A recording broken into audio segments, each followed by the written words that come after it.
Mon nom était Ahmed.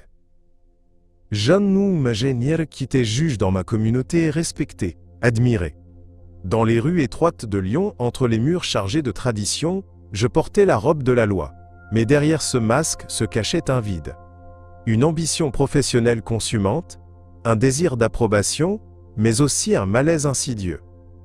À chaque prière, alors que élevais ma voix vers le ciel, quelque chose en moi se débattait.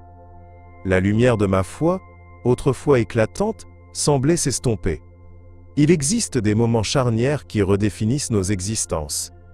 Le mien est survenu un soir, alors que je m'agenouillais dans la mosquée. Une lumière aveuglante s'est soudainement abattue sur moi. Dans cet éclat, j'ai vu une figure majestueuse, Jésus. Pas le Christ de la tradition, mais un être vibrant de compassion et de vérité. Il m'a appelé par mon nom. À cet instant, le poids de mes croyances s'est effondré, dévoilant une réalité inattendue. À travers cet encounter, j'ai perçu la vérité sur ma vie et sur le système dans lequel j'avais évolué, aussi préoccupant qu'éclairant. J'ai compris que mes doutes, mes questionnements étouffés, n'étaient pas des faiblesses, mais des appels d'une réalité plus grande. Une guerre spirituelle se déroulait autour de moi, infiltrant mes plus profondes croyances, mes valeurs, et même ma communauté. J'étais abreuvé de dogmes, mais je cherchais désespérément la véritable essence de la foi. Le retour à la réalité fut brutal. J'étais devenu un héros aux yeux de certains, mais un hérétique pour les autres. La solitude a rapidement suivi.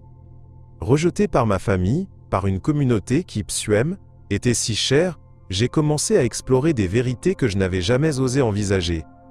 Secrets enfouis, témoignages cachés, révélations terrifiantes. Chaque mot murmuré raidissait ma détermination.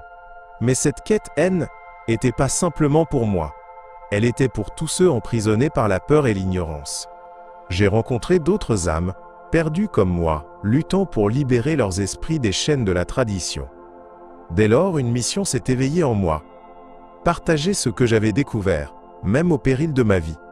Une lutte contre un système qui contrôle et tente d'étouffer la lumière en chacun de nous. Avant d'entamer ce voyage à travers ma transformation, je vous invite à commenter ci-dessous. D'où regardez-vous cette vidéo et quelle heure est-il chez vous? C'est crucial de savoir que nous touchons des vies partout dans le monde. Et si vous ressentez cet appel en vous, abonnez-vous à Vérité de l'au-delà. Car ce que je vais révéler ne concerne pas seulement ma transformation. It's a clarion call for awakening. Le voyage ne fait que commencer. Dans un quartier conservateur à Lyon, ancré dans des traditions islamiques, j'ai toujours porté le poids de l'obéissance. En tant que juge d'appel, je me tenais souvent en position d'autorité, représentant les valeurs de ma communauté. Pourtant, derrière cette façade de force, se cachait un vide grandissant, une lutte silencieuse que personne ne pouvait voir. Mes prières, matérialisées sous forme de murmures respectueux, avaient fini par se confondre avec un écho des doutes qui, depuis longtemps, avaient commencé à me ronger. Chaque jour, alors que je flottais entre obsession du devoir et recherche de véritable foi, une guerre spirituelle se livrait à l'intérieur de moi. Les enseignements que j'avais toujours acceptés sans réserve me paraissaient progressivement désordonnés, semblant renforcer des couches de tromperie plutôt que d'élever les âmes. La pression de maintenir une image de confiance tout en étant consommée par l'incertitude est devenue un fardeau de plus en plus pesant. Au cœur de cette crise, j'avais désespérément besoin de réponses, mais je gardais mes doutes enfouis, de peur qu'ils ne me conduisent à la réprobation.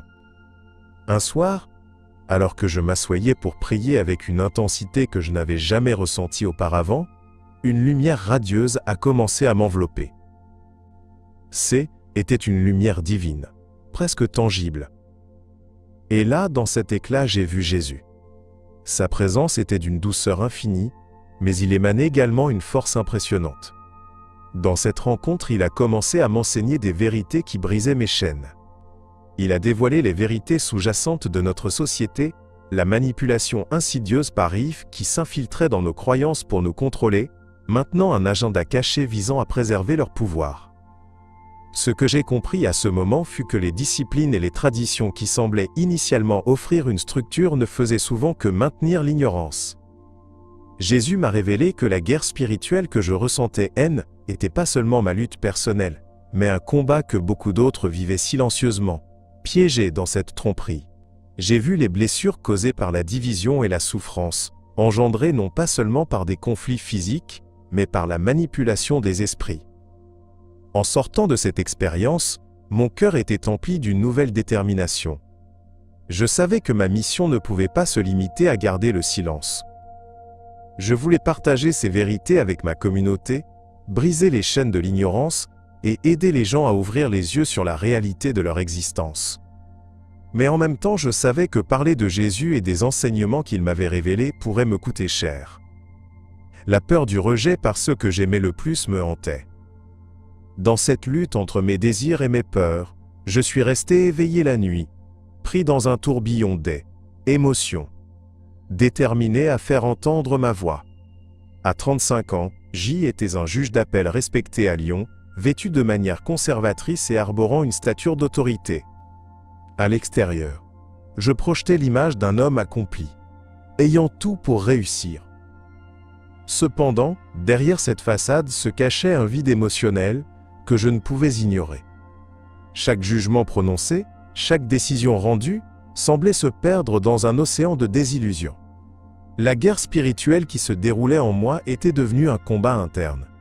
Je m'interrogeais sans cesse sur le sens de ma vie et de ma foi, m'occupant d'une ambition que je réalisais maintenant obscurcie par une insatisfaction grandissante. Mes prières, auparavant une source de réconfort, étaient devenues de simples rituels, prononcés sans réelle conviction. La rigidité des doctrines, qui d'habitude me guidaient comme une lumière, ne faisait plus que renforcer un sentiment d'aliénation. J'avais l'impression d'être un étranger dans ma propre vie. Chaque échec à trouver la paix à travers la prière aggravait ce vide. Était comme tenter de plonger dans une mer profonde, mais être constamment repêché avant d'atteindre le fond. Les doutes que je gardais en moi commençaient à dévorer l'assurance que j'avais construite au fil des ans. Un soir, alors que je moque que je tuais d'ilé Kekarsilemia, une lumière éclatante a surgi, m'enveloppant dans une chaleur divine. Au centre de cette lumière, j'ai vu Jésus. Sa présence était si réconfortante qu'elle a immédiatement apaisé mon âme tourmentée. Quand il a prononcé mon nom, j'ai su que cette rencontre était marquée par un message urgent. Jésus m'a révélé non seulement des vérités personnelles, mais aussi des vérités qui transcendaient ma propre existence. Il m'a montré comment l'aile, agenda caché, et l'aile, élite, utilisaient la foi pour maintenir un contrôle sur les masses, exploitant notre besoin de croire et de suivre. Au fur et à mesure qu'il parlait, j'ai compris que les guerres qui ravagent notre monde, et la souffrance qui en résulte, étaient liées à cette manipulation systématique. Les séparations entre communautés, les injustices perpétrées au nom de la foi, tout cela n'était pas fortuit. Était une construction, une tromperie soigneusement orchestrée par ceux qui voulaient maintenir leur pouvoir. À chaque révélation, je voyais des images de vies brisées, de familles divisées, et je réalisais que tout cela n'avait pas à être ainsi. Lorsqu'il a disparu, un sentiment de clarté et de détermination a pris la place du désespoir. Je ne pouvais plus rester silencieux, coincé dans un rôle que je n'avais pas choisi. Ma mission était désormais claire, éveiller ceux qui souffraient en silence, leur partager ce que j'avais découvert, et leur ouvrir les yeux sur la vérité. Dans ce processus, je savais que je devais surmonter la peur du rejet, la crainte de perdre mon statut et mes relations. Chaque jour, je prenais ces petites décisions courageuses, prêt à affronter les conséquences de ma quête pour la vérité, déterminé à sortir des ombres et à partager cette lumière. Pendant mes prières, un vide croissant s'installait en moi, un sentiment de déconnexion qui me rongeait de l'intérieur. En tant que juge d'appel, je savais que ma position exigeait de la fermeté, de la conviction. Pourtant, chaque fois que je fermais les yeux pour prier, une agitation profonde élevait, brouillant ma foi bien ancrée. Les mots devenaient de plus en plus des échos sans vie, et je commençais à me demander si je suivais véritablement l'essence de la spiritualité, ou si je m'accrochais simplement à des traditions qui ne résonnaient plus avec mon cœur. Je regardais autour de moi, et je voyais d'autres, pétrifiés par une obéissance aveugle, vivant dans la certitude que tout ce qu'ils avaient appris était absolu. Mais pour moi, la tromperie s'installait dans cet aveuglement collectif. J'avais appris à garder mes doutes cachés, à les étouffer sous des couches de respect pour la communauté. Mais cette représentation extérieure commençait à me peser. Chaque prière que je murmurais devenait un combat silencieux. Une guerre spirituelle livrée sans armée, juste moi et mes pensées tourmentées. C'est alors qu'une nuit, accablé par ces réflexions, je me suis retrouvé dans un état de méditation profonde. Une lumière vive a soudainement éclaté dans l'obscurité de ma chambre, m'enveloppant dans une chaleur réconfortante. Au centre de cette lumière, Jésus est apparu, et sa présence était si réconfortante qu'elle chassait mes peurs. Lorsqu'il a prononcé mon nom, une paix indescriptible m'a envahi. Ses paroles résonnaient comme un appel à agir contre les injustices qui m'entouraient. Il a commencé à me révéler des vérités sur les systèmes en place, sur Doom, agenda caché, de ceux qui manipulent la foi pour contrôler les esprits. Il m'a montré comment les divisions au sein de notre société, les guerres qui ravagent tant de pays, étaient le résultat d'une manipulation orchestrée par la élite. La souffrance des innocents, la perte de tant d'âmes, était aggravée par une tromperie systématique. En voyant ces scènes, quelque chose en moi a basculé. J'ai compris que je ne pouvais pas rester silencieux face à cette réalité. Jésus m'a dit que ma mission consistait à éveiller les esprits et à libérer ceux qui, comme moi, se débattaient dans l'ombre de la compréhension. De retour dans ma réalité, j'y étais à la fois ébranlé et renforcé par cette apparition. Les vérités que j'avais découvertes devenaient une flamme dans ma poitrine, brûlant d'un désir ardent de partager. Je savais que je devais parler. J'imaginais déjà les regards d'incrédulité, les murmures de désapprobation, mais la conviction d'apporter la lumière était plus forte que la peur de l'inconnu. Chaque jour, je réfléchissais à la manière de délivrer ce message, à la façon d'inspirer d'autres à se libérer de cette guerre spirituelle. Mon engagement à vivre ma vérité serait le catalyseur d'un éveil nécessaire, pas seulement pour moi, mais pour toute une communauté engourdie par des années de tromperie. Lors d'une prière à la mosquée, en pleine méditation, une lumière intense a soudain irradié la salle, me coupant le souffle. Était comme si le temps était arrêté, et tout ce qui m'entourait avait disparu. Au centre de cette illumination, j'ai vu Jésus. Sa présence était à la fois réconfortante et puissante. Il m'a regardé droit dans les yeux, et lorsqu'il a prononcé mon nom, j'ai ressenti une vague d'énergie et de paix m'envahir. Ce moment, bien que surnaturel, semblait étrangement familier, comme un retour à la maison après un long voyage. À travers ces paroles, Jésus m'a révélé des vérités sur ma vie. J'ai commencé à comprendre les faux semblants des systèmes religieux dans lesquels j'avais grandi. Chaque doctrine, chaque précepte que j'avais suivi, semblait maintenant être un masque couvrant la vérité. Cette révélation m'a littéralement mis à genoux. J'ai réalisé que les pratiques que je considérais comme sacrées avaient été parfois utilisées comme des outils de manipulation par une élite en quête de contrôle. La guerre spirituelle que je ressentais en moi étendait à des milliers d'autres âmes, prisonnières d'un cycle d'obéissance aveugle. Les visions qu'il m'a montrées étaient à la fois percutantes et troublantes. J'ai vu des gens divisés par des croyances qui devraient les unir, des guerres menées au nom de la foi, des souffrances causées par l'ignorance. Cette tromperie, orchestrée par ceux dans la lumière, avait causé tant de désastres.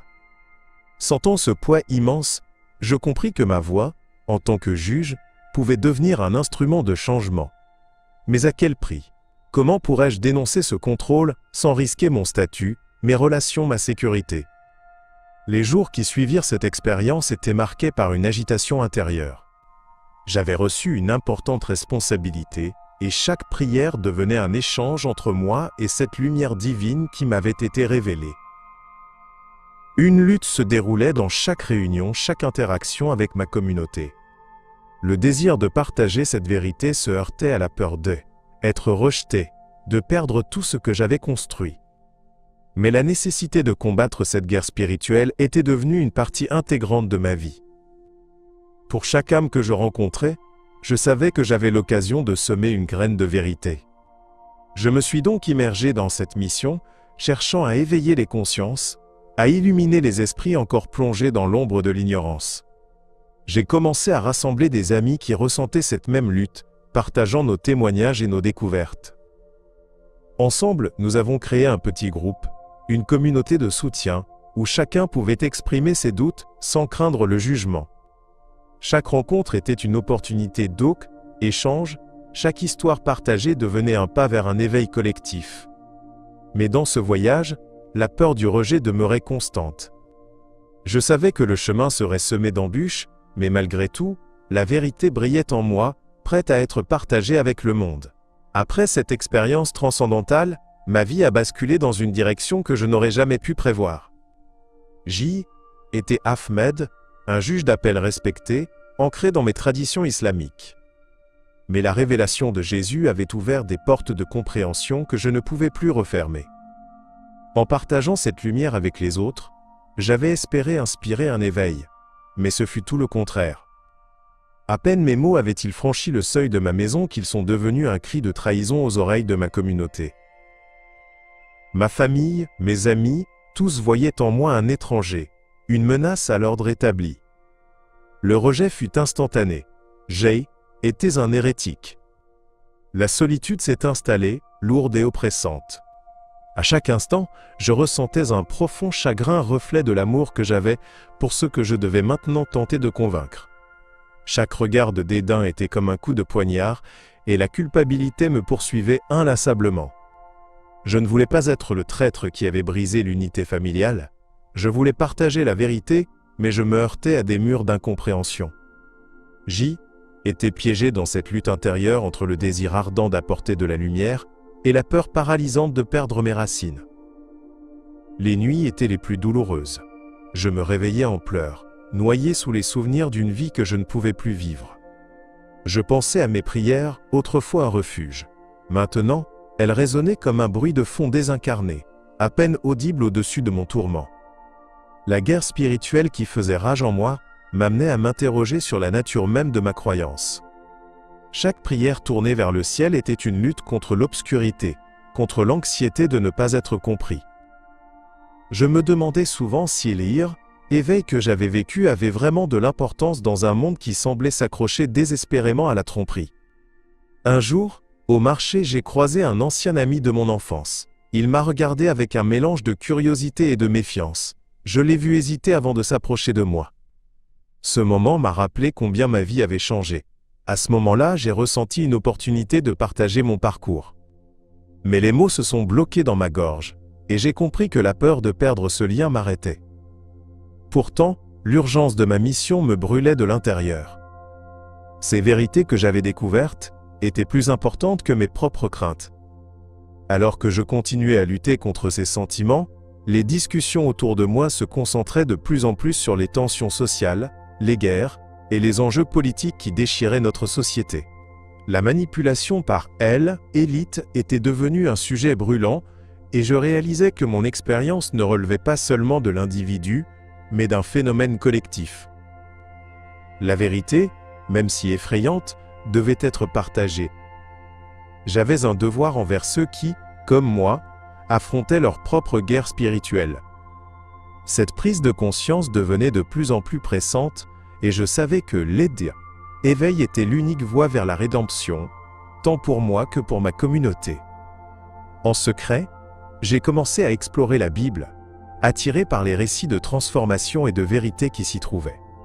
Chaque nuit, lorsque la maison s'endormait, je feuilletais ces pages, cherchant un sens à ma quête spirituelle. En tant que juge d'appel, j'avais toujours été respecté, profondément ancré dans mes traditions islamiques. Mais à l'intérieur, un vide croissant me poussait à chercher au-delà des enseignements que j'avais acceptés sans question. Cette guerre spirituelle intérieure me consumait. Mon exploration m'a conduit à visionner des témoignages de conversion, des récits puissants de personnes qui avaient rencontré Jésus. Leurs histoires de délivrance et d'éveil résonnaient en moi comme un appel. C'était comme si chaque témoignage était un phare, éclairant des vérités que j'avais longtemps ignorées. J'étais fasciné par la façon dont tant d'individus avaient surmonté leur peur, brisé les chaînes de la tromperie et trouvé une nouvelle vie. Ce que je découvrais était à la fois réconfortant et troublant, l'idée que mes propres doutes pourraient être le début d'une transformation personnelle. Je savais que je ne pouvais pas faire ce parcours seul. C'est alors que j'ai trouvé un petit groupe de soutien, composé d'anciens musulmans ayant vécu des parcours similaires. Rencontrer ces personnes m'a donné une nouvelle perspective. Nous partagions nos expériences, nos luttes et nos révélations dans un espace où chacun pouvait être authentique. Cependant, en rejoignant ce groupe, je ressentais un tiraillement constant entre ma liberté religieuse nouvellement découverte et les liens familiaux que j'avais laissés derrière. La peur de l'abandon et du rejet me hantait, mais le besoin de vérité était plus fort. Chaque rencontre avec ce groupe renforçait ma conviction. J'apprenais à exprimer mes doutes et mes espoirs, et je trouvais du réconfort en sachant que je n'étais pas seul dans ma quête. Je ressentais un éveil collectif, une prise de conscience partagée, que beaucoup de croyances établies étaient influencées par un agenda caché, un plan orchestré, par ceux qui cherchaient à maintenir un contrôle sur la spiritualité des masses. À mesure que nous échangions nos histoires, nous réalisions que la guerre spirituelle ne se limitait pas à nos vies personnelles, mais touchait l'humanité dans son ensemble. Au fur et à mesure que je me détachais des attentes de ma communauté, je savais que je devais également me préparer à faire face à des conséquences. Mes relations avec ma famille commençaient à se dégrader, et je luttais avec la culpabilité. Comment pouvais-je vivre cette nouvelle vérité, tout en sachant que mes proches n'accepteraient jamais ce changement? Cependant, Jésus m'avait montré que rechercher la vérité était un acte de courage, et je réalisais que je devais poursuivre cet engagement pour moi-même, et pour ceux qui, comme moi, se débattaient dans les ténèbres de la tromperie. Grâce à mes découvertes récentes, j'ai commencé à comprendre que ma vie avait pris une tournure que je n'avais pas anticipée. En tant que juge d'appel, j'étais habitué à juger les affaires et à rendre des décisions basées sur des lois que j'avais toujours considérées comme justes.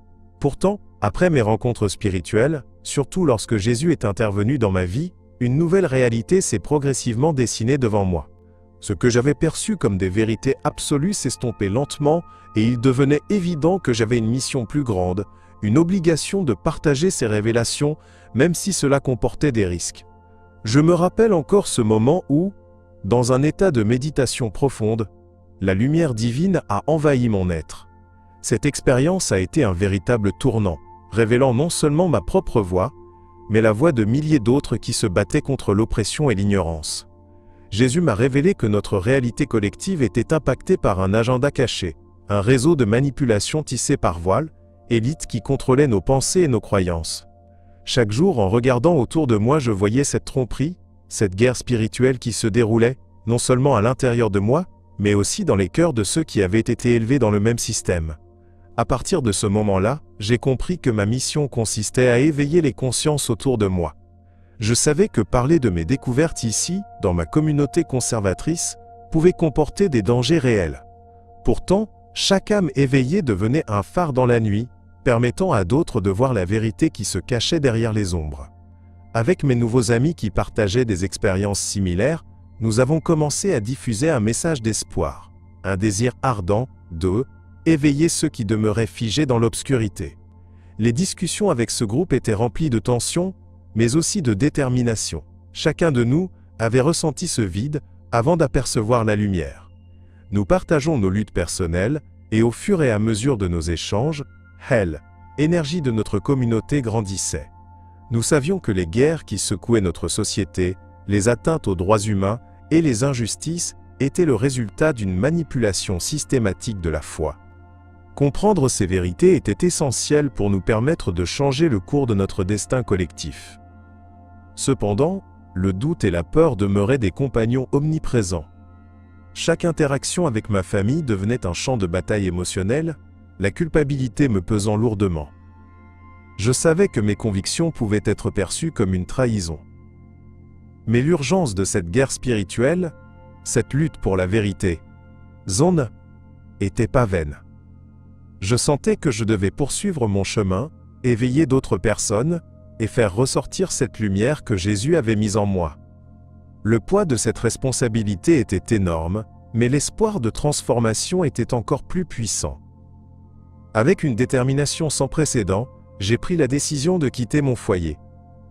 Je savais que cela signifierait renoncer à une vie que j'avais connue depuis toujours. Après ma rencontre avec Jésus, j'étais conscient que mon ancienne identité, celle de juge de la charia dans ma communauté, ne pouvait plus coexister avec la vérité que j'avais découverte.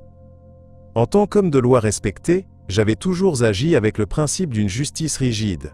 Mais cette justice avait été faussée par les manipulations d'une élite qui se servait de la religion pour contrôler les âmes. Éloigné de ma communauté représentait non seulement une séparation physique, mais également un acte de courage face à la guerre spirituelle qui faisait rage en moi.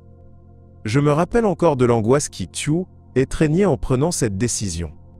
Parce que je savais que ce changement de vie impliquait un changement de nom, une nouvelle identité, qui symboliserait mon engagement envers le message de Jésus. Chaque pas vers l'inconnu était rempli de peur, mais à l'intérieur une flamme d'espoir brûlait. Cette flamme était le fruit de la révélation que j'avais reçue. Le besoin désespéré éveiller ceux qui dormaient encore sous l'emprise de la tromperie. En prenant mes affaires les plus essentielles, je laissais derrière moi une vie de confort pour embrasser une vérité plus grande, même si cela signifiait être rejeté et ostracisé. À mesure que je éloigné, un poids se soulevait de mes épaules, mais la douleur de la séparation était également intense. Je pensais à ma famille, mes amis, toutes ces personnes qui m'avaient toujours considéré comme un pilier de la communauté. Maintenant, je devenais un étranger, un traître à leurs yeux. La guerre spirituelle qui se déroulait dans mon esprit était exacerbée par la culpabilité d'avoir délaissé des liens si précieux. Mais je savais que rester dans le mensonge serait bien pire que d'affronter le rejet. L'éveil que j'avais connu ne pouvait pas rester caché. Une fois installé dans ma nouvelle vie, je commençais à rencontrer d'autres personnes qui avaient fait des choix similaires. Cela m'a apporté un grand réconfort. Nous formions un petit groupe d'évangélisateurs, chacun partageant ses propres expériences, ses luttes, mais aussi cette fascination pour la vérité que Jésus avait révélée. Les conversations devenaient de véritables actes d'engagement spirituel, au moment où nous dévoilions comment l'agenda caché de l'élite influençait nos vies et nos croyances. J'ai alors réalisé que notre force résidait dans l'unité de notre quête. Au fil du temps, à mesure que nous partagions nos témoignages, une transformation collective prenait forme. Chaque discussion approfondie révélait une nouvelle couche de la tromperie sous laquelle tant de gens vivaient. Nous avons pris conscience que nous étions tous dans un combat pour la vérité, que notre éveil spirituel était une quête partagée. Le lien que nous avions créé nous donnait du courage pour affronter les critiques extérieures. Pourtant, la peur du rejet demeurait. Je savais que dans cette guerre spirituelle, il fallait être prêt à défendre nos croyances face à ceux qui ne comprendraient jamais notre chemin, mais plus que jamais, étaient déterminés à apporter cette lumière à ceux qui cherchaient désespérément la vérité. Des années plus tard, je vis dans une nouvelle ville où j'ai trouvé un sens renouvelé à ma vie. Ici, mon témoignage a touché de nombreuses âmes, des personnes qui, comme moi, cherchaient des réponses aux questions fondamentales de la vie. Après avoir quitté ma communauté d'origine, j'avais l'impression de me retrouver dans un nouveau monde, mais les cicatrices de mon passé me rappelaient constamment ce que j'avais sacrifié. Mon parcours, que j'avais initialement perçu comme une perte, s'est transformé en une mission. Chaque jour, je m'engageais à éveiller les consciences et à partager la lumière que Jésus m'avait révélée. La puissance de ma voix, à présent libérée des chaînes du doute et de la peur, trouvait un écho chez ceux qui n'osaient pas questionner leur propre foi. Au fil des mois, j'ai tissé des liens avec d'autres personnes qui avaient vécu des expériences similaires. Ensemble, nous avons formé une communauté de soutien, une lumière dans l'obscurité de cette guerre spirituelle que nous menions, non seulement contre notre passé, mais aussi contre les forces qui cherchaient à nous maintenir dans l'illusion. Je voyais les visages de ceux que j'aidais s'illuminer alors qu'ils commençaient à comprendre la tromperie qui les entourait. À chaque réunion, chaque discussion, mon engagement se renforçait. L'éveil de mon esprit avait suscité en moi un désir ardent de partager la vérité, non seulement sur ma transformation personnelle, mais aussi sur les injustices que j'avais aperçues.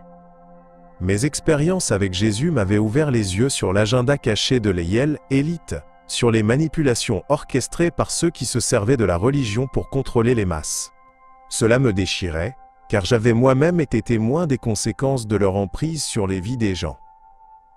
En partageant mon histoire, je voulais avertir ceux qui, comme moi, subissaient les effets d'une manipulation spirituelle. Les guerres et les divisions sociales qui semblaient être des réalités inévitables, étaient en réalité le produit d'une tromperie soigneusement orchestrée. Chaque jour je restais éveillé, marquant sur mon cœur ce devoir de me lever contre ces injustices. Je savais que mon rôle était de témoigner de cet éveil que j'avais connu. d'apporter la lumière à ceux qui cherchaient des réponses dans un monde assombri par l'ignorance. Malgré le soutien que je recevais, la peur de ne jamais retrouver ma famille hantait mes pensées. Des conversations avec des amis me rappelaient à quel point il était difficile d'affronter des vérités aussi dérangeantes. Mais en avançant, je comprenais que ce chemin, bien qu'accablant, était aussi le seul qui pouvait mener à la réconciliation. J était déterminé à faire entendre ma voix, à montrer que le véritable amour et la vérité peuvent surmonter le fossé de l'incompréhension. Mon engagement à partager cette lumière, à éveiller les autres, était désormais ma mission, ma raison de vivre. Au fil du temps, j'ai commencé à réaliser que la vraie foi pouvait véritablement défier les systèmes de contrôle établis. Ma vie de juge d'appel à Lyon, bien que respectée, était profondément ancrée dans une structure qui semblait insurmontable, presque oppressante. À l'extérieur, je projetais une image de force et d'autorité. À l'intérieur, je luttais avec un vide croissant. Lorsque Jésus est apparu dans ma vie, il m'a ouvert les yeux sur des vérités qui résonnaient comme un cri de lumière dans mon obscurité. Son apparition a été ce choc nécessaire, une grande révélation qui m'a secoué jusqu'à mon âme. Il m'a montré à quel point elle, agenda caché de l'aile, élite manipulateur influençait et déformait la réalité autour de nous. Les normes et croyances que nous avions acceptées comme vérité absolue, étaient souvent que des mensonges, façonnés pour maintenir le pouvoir entre les mains d'un petit groupe. Jésus m'a révélé cette tromperie, et j'ai senti une responsabilité immense m'inonder, une obligation non seulement de comprendre cette vérité, mais aussi de la partager avec ceux qui étaient encore pris au piège de l'illusion.